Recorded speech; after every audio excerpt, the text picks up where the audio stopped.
Salut à toi! C'est probablement pour les pectoraux qu'il existe le plus d'inégalités entre les différents pratiquants de musculation. Certains vont avoir des pecs énormes en faisant du développé couché une fois toutes les 2 semaines et d'autres, malgré des entraînements interminables, peineront à les faire progresser. Aujourd'hui, concept de vidéo un petit peu différent. À travers 5 questions, je vais te faire découvrir si tu entraînes bien tes pectoraux. Pour chaque question, tu pourras gagner un certain nombre de poids et en fonction de ton total, tu sauras ce que vaut ton entraînement. On commence tout de suite. Première question, est-ce que tu progresses sur ton exercice principal pour les pectoraux? En toute logique, ton exercice principal devrait être du développé couché, incliné ou éventuellement du décliné à la barre ou aux haltères. Si tu es débutant ou intermédiaire et que tu gagnes plus de 10 kg par an sur ta barre ou sur tes haltères, tu peux considérer que oui, et tu gagnes 3 points, sinon 0. Si tu es confirmé que tu gagnes plus de 5 kg par an, tu as également 3 points, sinon 0. Comme je te l'ai expliqué dans de nombreuses vidéos, l'augmentation progressive et régulière des charges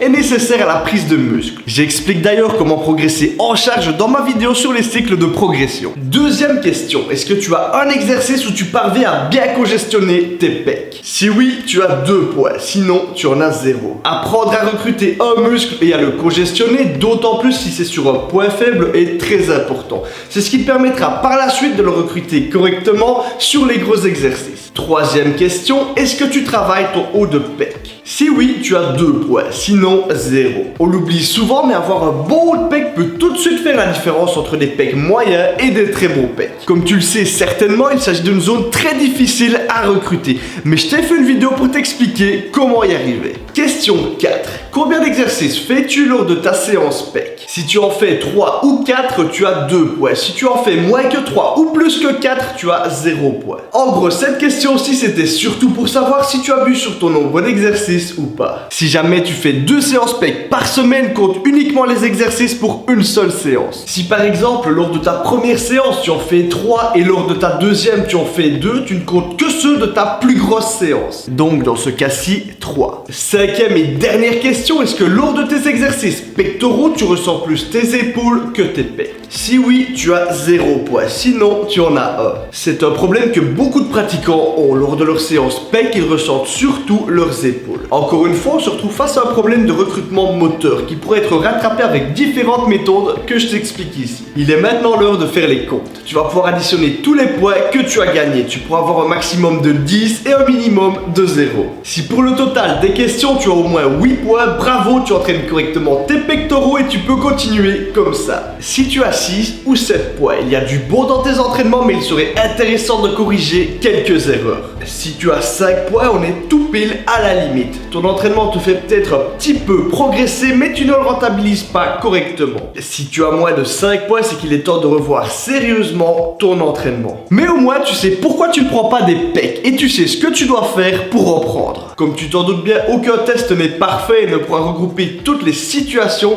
mais il pourra te donner une idée assez objective de la qualité de ton entraînement. Et dis-moi en commentaire combien de points tu as eu et quelles sont tes erreurs. Si tu as apprécié la vidéo, n'oublie pas de me laisser un pouce bleu et de t'abonner. Moi, je te dis à samedi prochain à 18 h et à la prochaine. You're my dream, but I just want it.